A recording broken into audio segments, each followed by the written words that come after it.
On l'appelle la reine des Maroons. Héroïne du XVIIIe siècle, elle a lutté contre l'esclavage et son nom est devenu un titre honorifique à part entière. Aujourd'hui, on s'intéresse à la légende Nani.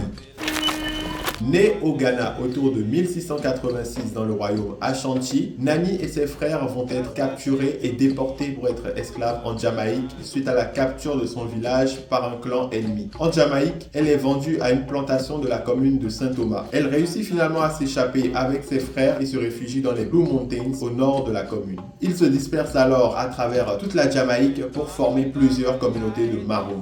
Les Maroons sont des esclaves en fuite qui s'organisent en communautés libres. Combattants qualifiés et difficiles à vaincre, ils mènent de nombreuses batailles pour lutter contre l'esclavage. Après avoir défait de nombreuses expéditions anglaises, Nani devient une véritable héroïne. Elle réussit à contrôler plusieurs kilomètres carrés de terre qui deviendront Nani Town. Surplombant la rivière Stony, sa situation géographique rend impossible toute incursion britannique. À Nani Town, elle fonde une communauté autonome qui vit de l'agriculture, de la chasse et de l'élevage, et dont l'économie est basée sur le troc. Pendant plus de 30 ans, Nani va mener plusieurs attaques et libérer plus d'1 millier d'esclaves.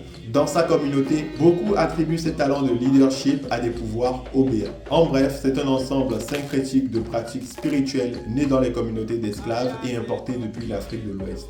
Nani est connue comme étant l'une des premières leaders de la résistance à l'esclavage dans les Caraïbes.